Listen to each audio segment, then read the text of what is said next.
kita semangat pagi. Pagi, luar biasa. Kembali lagi dengan saya Royanta Manalu di acara podcast kita. Kali ini podcast Nusa Kambangan, ngulik santai hasanah hukum bareng pengadilan. Pada kesempatan kali ini tentunya saya tidak sendirian. Saya akan ditemani oleh narasumber kita, Bapak Faris Abdor. Bapak Faris Abdor, bagaimana keadaannya hari ini? Sehatkah? Alhamdulillah Mbak Ruli sehat. Alhamdulillah, saya juga sehat, Bapak. Bapak, untuk memulai acara kita, supaya teman-teman di sini semua paham dan dikenal, mungkin Bapak pertama-tama untuk memperkenalkan diri terlebih dahulu kepada Bapak Abdul, dipersilakan. Ya, terima kasih Mbak Ruli atas waktunya yang telah diberikan. Pertama-tama, Assalamualaikum warahmatullahi wabarakatuh. Bagi yang belum kenal, perkenalkan, nama saya Ahmad Faris Abdor. Sekarang saya ditugaskan di staf Panitiaan Perdata. Sudah sekitar berapa ya? 1,5 tahun lah, mau 2 tahun ini di staf Panitiaan Perdata. Dan saya juga pernah sebagai petugas IKOT dan sekarang juga jadi petugas PTSP Perdata juga. Begitu Mbak Ruli. Baik, Bapak Faris Abdor, tadi nih Bapak memperkenalkan Bapak ini adalah staf di Kepanitiaan Perdata. Ya. Nah, yang saya tahu di Kepanitiaan Perdata itu ada yang namanya aplikasi e-court. Mungkin untuk semua teman-teman di sini supaya tahu apa sih aplikasi e-court itu, mungkin Bapak Faris Abdor boleh menjelaskan apa sih aplikasi itu. Iya, terima kasih Mbak Ruli. Aplikasi e-court itu bisa dibilang website berbasis website. Jadi e-court itu atau electronic court adalah sebuah instrumen yang dimiliki pengadilan, dalam hal ini Mahkamah Agung, dan itu merupakan suatu terobosan, juga aplikasi unggulan lah, bisa dibilang aplikasi unggulan dari Mahkamah Agung dalam memenuhi blueprint Mahkamah Agung untuk mewujudkan badan peradilan yang modern. E-court sendiri diluncurkan tahun 2018 Mbak Ruli. Jadi tahun 2018 itu sudah mulai diluncurkan, dan ternyata tidak lama setelah aplikasi e-court itu diluncurkan, kita semua di sini senasional Indonesia mengalami wabah Covid. Jadi seperti dipaksa mau tidak mau, kita semuanya harus serba online. Nah, kebetulan sebelum Covid itu tepat setahun sebelum Covid, e-court telah diluncurkan. Sehingga kita seperti gayung bersambut. Jadi saat mengimplementasikan pengadilan secara elektronik, persidangan secara elektronik melalui e-court, kita ada wabah itu. Jadi ya seperti semesta mendukung lah kita di pengimplementasian e-court saat wabah Covid itu.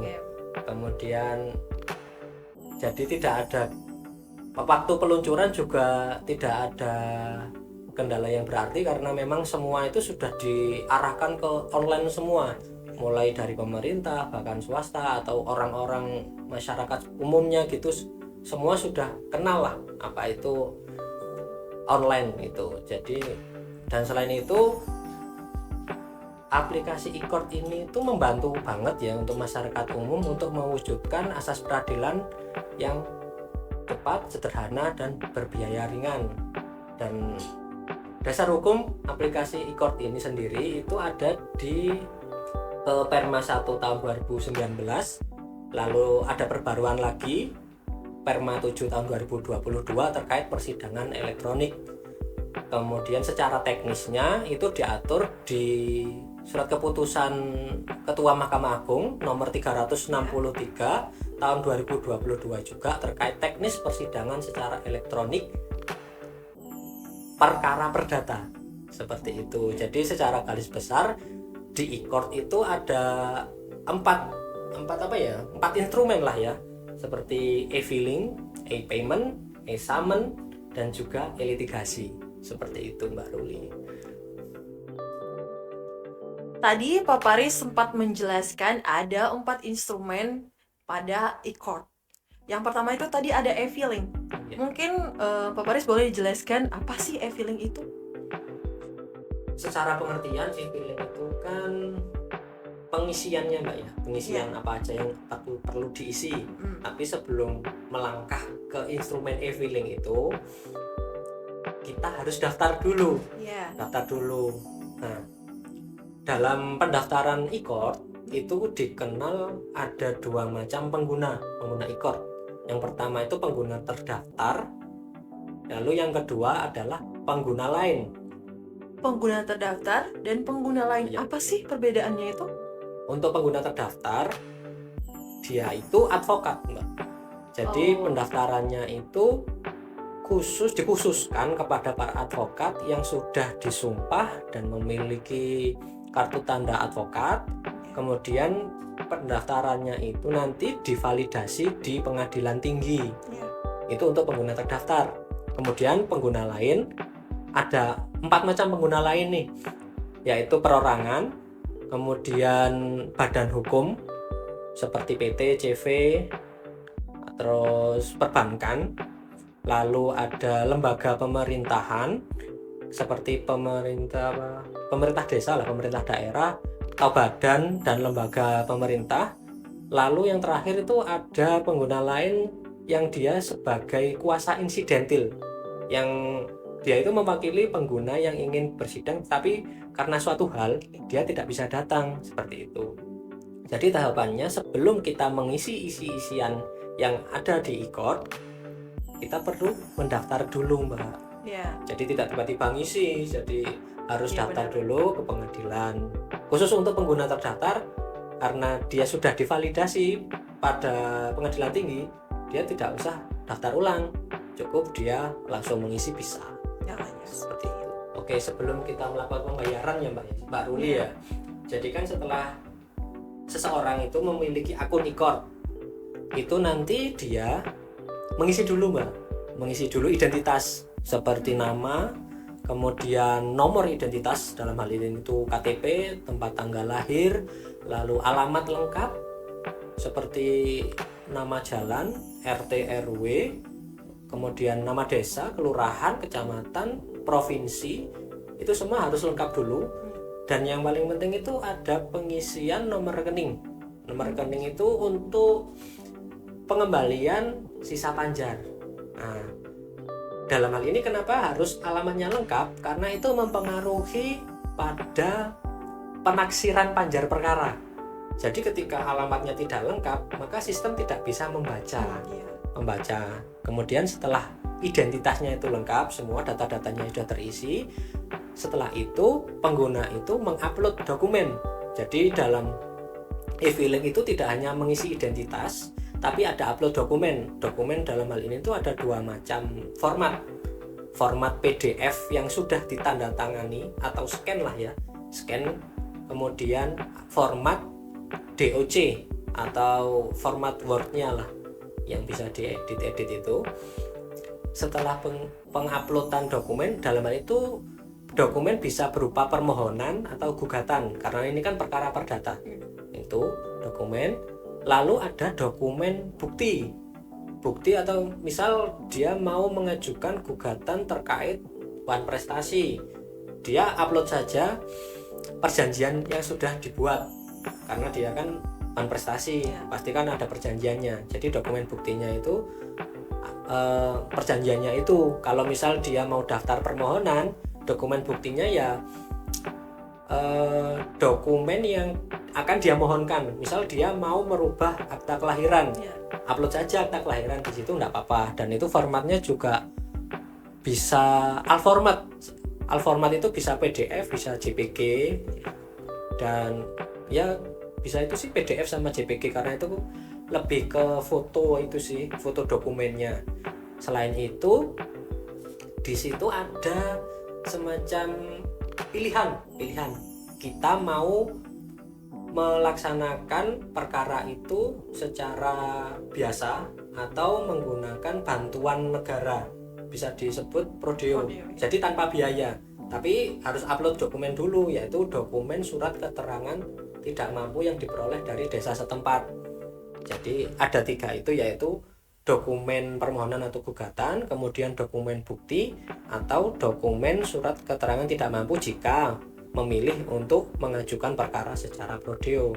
Nah, setelah dokumen-dokumen itu lengkap dan berhasil diupload, nanti akan muncul taksiran biaya, atau bisa dibilang di pengadilan itu umumnya disebut panjar perkara. Istilahnya itu taksiran, karena kan kita tidak tahu secara pastinya, karena nanti dalam proses persidangan kan ya tidak bisa saklek, harus tahapan ini itu terwujud semua, bisa jadi di tengah-tengah ternyata nggak jadi, dicabut, nggak kayak gitu. Nah, setelah muncul biaya panjar perkara itu tadi, maka itu akan sekalian diikuti munculnya virtual account, di mana para pengguna itu harus membayar sejumlah panjar perkara yang tertera. Jadi membayarnya itu sekarang sudah tidak tunai ke pengadilan, tapi melalui virtual account, dan itu sudah otomatis masuk ke rekening pengadilan. Jadi kita dalam hal ini, adanya aplikasi ini itu juga menerapkan pengadilan yang bersih, bebas dari pungli dan gratifikasi, seperti itu Mbak Ruli. Dan untuk pembayarannya itu bisa dilakukan di bank mana saja, istilahnya kan kita online ya, online. Bisa lah kita menggunakan bank apa yang kita pakai, cuman mobile kan banking, mobile banking, internet banking, atau mau ke ATM atau ke bank langsung. Jadi ya tergantung kitanya aja mau bayar pakai bank apa. Cuman kan nanti kalau ada perbedaan bank yang digunakan pengadilan dan bank yang kita gunakan, maka ada penambahan biaya seperti itu. Itu aja sih Mbak Luli terkait e-paymentnya. Iya. Nah, tadi kan Mas Faris sudah menjelaskan apa itu e-filing, apa itu e-payment. Dan instrumen yang ketiga tadi itu ada e-summon. Iya. E-summon itu seperti apa, Mas? Jadi setelah semua tahapan tadi sudah dipenuhi, mulai dari pengisian identitas, penguploadan berkas, lalu pembayaran. Nah, ketika pembayaran sudah dipenuhi dan sudah divalidasi pihak bank yang kerjasama dengan pengadilan, maka perkara itu masuk ke sistem pengadilan. Dalam hal ini sistem pengadilan yang ada di pengadilan Indonesia adalah SIPP, Sistem Informasi Penulisan Perkara. Jadi nanti setelah pembayaran muncul nih notifikasi, ada perkara baru masuk. Nanti petugas e-court akan meng-cross check dulu, data-datanya itu dilihat dulu apakah lengkap atau enggak, kemudian dokumen-dokumennya itu juga lengkap apa enggak. Baru nanti kalau sudah lengkap semua, tidak ada kesalahan secara administratif ya, ini kita cuma bisa secara administratif aja, lalu dari petugas e-court itu mendaftarkan perkara. Nah, setelah perkaranya didaftarkan di sistem pengadilan ya dalam hal ini, kemudian perkara tersebut akan mendapatkan nomor perkara. Nah, setelah perkaranya mendapatkan nomor, berarti kan dia itu sudah fix atau sudah bisa dibilang perkaranya sudah terdaftar di pengadilan. Setelah mendapatkan nomor perkara, maka sekitar 1x24 jam akan muncul Mbak Ruli kapan perkara itu akan disidangkan. Jadi nanti akan muncul tanggal sidang hari pertama. Nah, setelah muncul tanggal sidang pertama, nanti jurusita atau jurusita pengganti memanggil pihak yang mendaftar, entah itu advokat atau perorangan, melalui data-data yang sudah diisi. Jadi kalau misal pendaftarannya menggunakan e-court, panggilannya itu secara elektronik. Dalam hal ini yang dimaksud panggilan elektronik itu dipanggil ke email yang diisi waktu pengisian e-filing. Jadi di e-court ini itu email berkedudukan sebagai domisili elektronik. Jadi bukan domisili tempat lokasi secara jalan di mana atau kota mana, tapi panggilannya kalau mendaftarkan secara e-court, panggilannya dilakukan ke domisili elektronik, melalui email yang dilakukan oleh jurusita atau jurusita pengganti pengadilan, seperti itu. Jadi untuk panggilannya yang dimaksud e-summon itu ya panggilan secara elektronik itu. Hanya saja kalau misal nih ada gugatan, perkara gugatan kan pasti ada dua pihak ya, pihak penggugat atau tergugat. Kalau pihak penggugat kan dia pasti daftar e-court, otomatis panggilannya kan melalui email.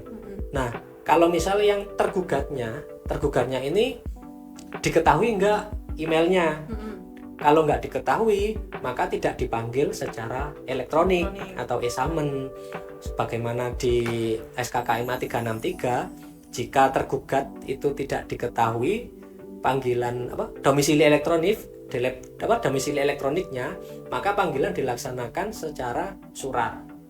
Jadi seperti itu untuk e-summonnya Mbak Nuli. Kecuali kalau memang tergugatnya itu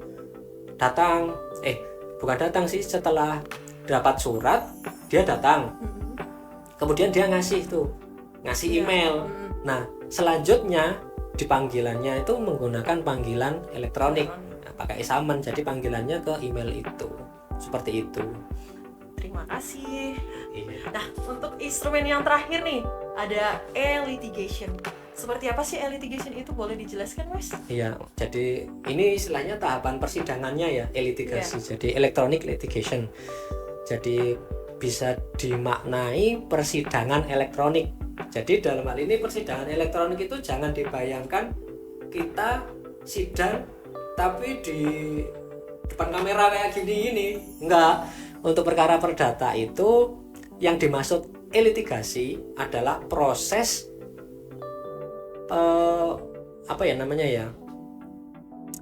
proses jawab jinawab antara penggugat dengan tergugat melalui dokumen yang diupload di e-court. Jadi proses e-litigasi itu ketika misal penggugatnya memberikan gugatan, nah itu dia upload di website e-court. Kemudian tergugatnya ini melakukan jawaban atas gugatan. Cara menjawabnya dia mengupload. Jadi seperti itu. Jadi di litigasi itu adalah upload dokumen antar penggugat dan tergugat sesuai dengan tahapan persidangan. Jadi itu yang dimaksud litigasi. Kemudian kapan sih para pihak itu bisa melihat dokumen yang diupload lawannya gitu kan? Nah, dilihatnya itu ketika majelis hakim, dalam hal ini majelis hakim yaitu udah kewenangan majelis hakim itu melakukan verifikasi ketika dokumen itu diupload. Jadi setelah dokumen diupload, maka majelis hakim melakukan verifikasi dulu. Oh, ini dokumennya sudah diupload semua, sudah memenuhi, kemudian diverifikasi. Nah, ketika sudah diverifikasi, maka pihak lawan itu bisa melihat dokumen yang sudah diupload. Jadi pihak lawan itu juga bisa membaca tanpa harus datang ke pengadilan. Seperti itu. Jadi misal nih, itu kan dalam hal penggugat dan tergugatnya itu sama-sama setuju melakukan persidangan secara elektronik. Tapi ada masa dan kebanyakan salah satu pihak itu dia tidak setuju untuk melaksanakan litigasi. Jadi dia tidak memberikan email sebagai syarat persetujuan dia melakukan proses persidangan secara elektronik. Nah, ketika salah satu pihak tidak setuju, sebagaimana di SKKMA 363 tahun 2022, maka persidangan dilakukan secara hybrid. Hybrid dalam hal ini itu bukan berarti yang penggugatnya elektronik, yang tergugat sidang konvensional gitu enggak. Tapi yang dimaksud hybrid di sini adalah kita itu tetap istilahnya dipaksa untuk melakukan persidangan secara elektronik, hanya saja penguploadan atau proses jawab jinawab pada tahapan persidangan itu tidak diupload bagi mereka yang tidak melakukan persetujuan persidangan secara elektronik. Dia membawa jawaban, misal setelah agenda gugatan kemudian agendanya jawaban dari pihak tergugatnya, dia itu membawa jawaban ke pengadilan, dalam hal ini ke PTSP Perdata, untuk diupload oleh panitera pengganti. Begitu. Jadi dia tidak mengupload sendiri, tapi diupload oleh panitera pengganti. Jadi selain dia membawa secara fisik jawaban secara fisik, dia juga menyiapkan secara soft file, baik itu PDF juga format DOC atau DOCX atau RTF lah, jadi format teks gitu. Jadi seperti itu proses persidangan secara elektronik bagi yang hybrid. Jadi ada yang sama-sama setuju, tapi ada yang tidak setuju. Kalau yang sama-sama setuju langsung litigasi, kalau salah satu tidak setuju maka prosesnya itu proses hybrid. Nah, setelah semua tahapan dilalui, nah nanti jadi gini Mbak Ruli, litigasi itu tidak semuanya dilakukan hanya mengupload, tergantung majelis hakim juga. Misal dalam tahapan saksi dan pembuktian, otomatis majelis hakim itu perlu mengecek secara langsung lah ya, dokumen-dokumen yang sudah diupload ini benar apa enggak, ini sudah istilahnya berkekuatan hukum apa enggak dokumen-dokumennya. Jadi setelah semua jawaban, terus kemudian jawaban atas jawaban atau bisa disebut replik, kemudian duplik, jika majelis hakim itu merasa jawaban-jawaban tersebut itu masih perlu dibuktikan lagi, maka persidangan bisa digelar secara konvensional untuk agenda pembuktian, yaitu pembuktian dokumen, kemudian pembuktian saksi. Jadi meskipun pembuktiannya itu pembuktian alat buktinya itu dokumen, majelis hakim itu bisa menentukan cukup diupload saja atau harus digelar sidang secara konvensional untuk membuktikan alat bukti ini itu otentik atau tidak gitu. Kemudian digelar juga pembuktian saksi, atau misal dalam hal perkara perdata itu juga dikenal pemeriksaan setempat. Misal ada sengketa tanah kan, itu majelis hakim juga mengecek tempatnya itu memang ada, kemudian batas-batasnya seperti yang di gugatan atau yang dituntutkan itu pas apa enggak gitu kan. Jadi enggak semua tahapan persidangan di perkara perdata itu cukup mengupload, tapi bisa juga dilakukan secara konvensional di pengadilan tentunya. Jadi setelah itu, tapi tetap nanti proses persidangannya itu ada keterangannya di e-courtnya, di website e-court. Jadi cuman penyelenggaraannya aja secara konvensional, tapi juga ada agenda-agenda yang terus tercatat di website e-courtnya. Jadi seperti itu. Setelah semua dirasa tahapannya cukup dan terselenggara semua, maka akan tiba di agenda terakhir, yaitu putusan akhir. Nah, karena putusan akhir itu bisa dibilang juga sama seperti tadi yang mengupload dokumen. Nah, untuk perkara-perkara litigasi yang kedua belah pihak itu setuju dilaksanakan persidangan secara elektronik, para pihak itu dianggap hadir. Jadi meskipun tidak ke pengadilan itu tetap dianggap hadir. Karena kehadiran mereka itu ya ada di website e-court itu. Jadi ketika putusan sudah diupload, mereka dianggap hadir. Jadi tidak ada pemberitahuan putusan seperti itu. Beda dengan yang satunya hybrid, perlu diberitahukan putusan bahwa sudah putus, putusannya seperti ini, dan apabila sudah putus, nanti majelis hakim mengupload putusan di website e-court menggunakan akun. Nah, setelah itu, setelah putusannya itu diupload, kemudian diverifikasi oleh akun panitera. Jadi urutannya itu diupload dulu putusannya, kemudian diverifikasi oleh panitera untuk ditandatangan secara elektronik.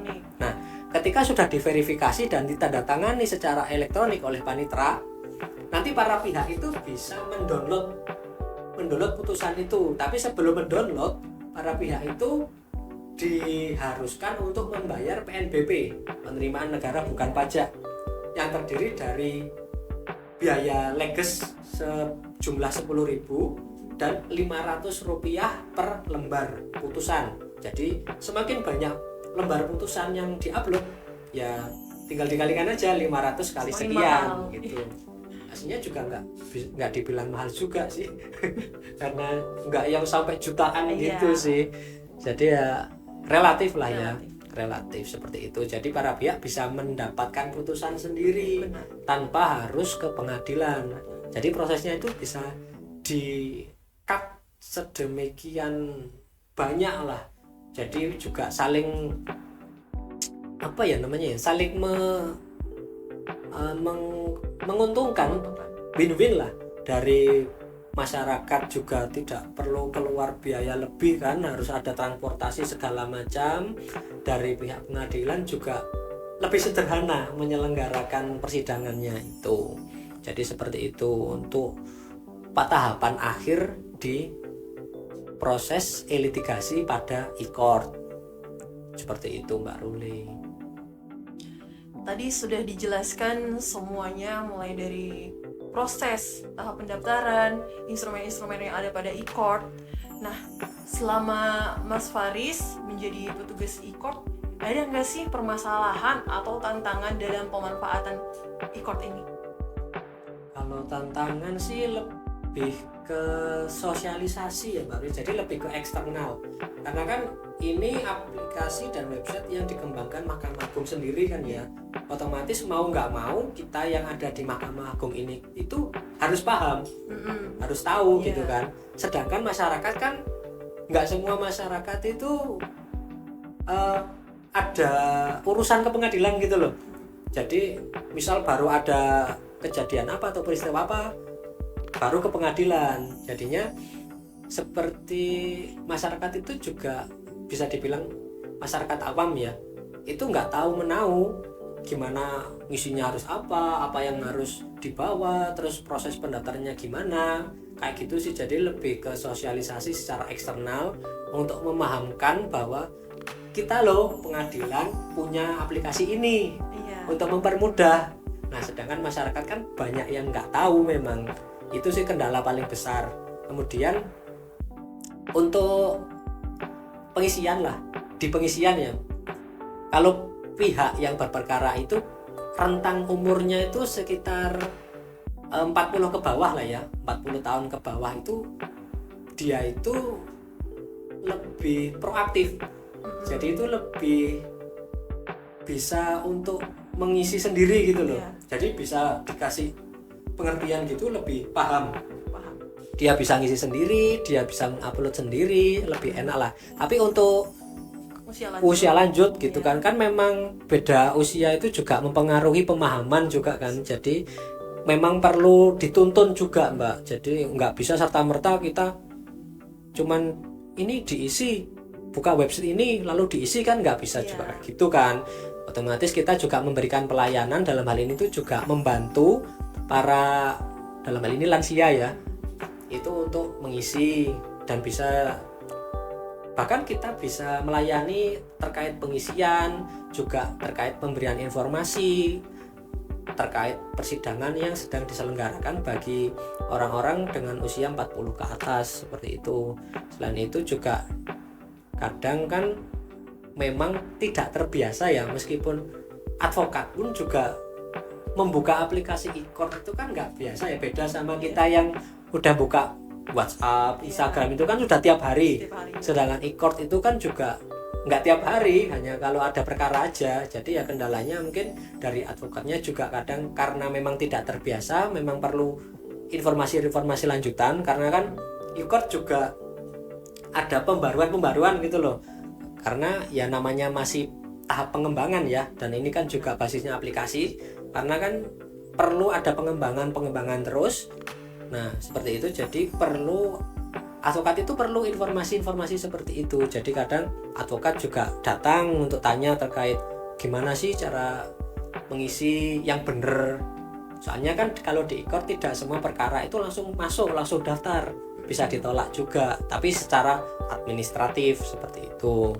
Kemudian karena ini basisnya itu website, otomatis kan online ini ya, otomatis ketergantungan sekali ke jaringan dan server. Apalagi nanti misal ada pembaruan atau maintenance, otomatis terkendala koneksi atau terkendala membuka websitenya, seperti itu. Cuman nggak usah khawatir, apabila ada kendala teknis dan tidak bisa dipastikan kapan sampai selesainya gitu kan, masih bisa diakomodir persidangan secara manual, secara langsung. Dan nanti apabila setelah kendala teknis itu teratasi, maka akan kembali lagi ke persidangan secara elektronik atau e-court seperti itu, Mbak Ruli. Itu aja sih terkait kendala yang selama ini saya hadapi. Itu kurang lebih sekian, itulah seputaran itu aja sih. Nah, untuk teman-teman di rumah yang tadinya belum paham apa itu e-court, tadi sudah dijelaskan sedikit banyaknya oleh narasumber kita, Bapak Faris. Nah, semoga informasi yang diberikan oleh Bapak Faris membantu dan memberikan informasi kepada seluruh masyarakat pencari keadilan. Dan kepada narasumber kita hari ini, kami ucapkan banyak terima kasih kepada Bapak Faris untuk ilmunya. Semoga bermanfaat untuk kita semua.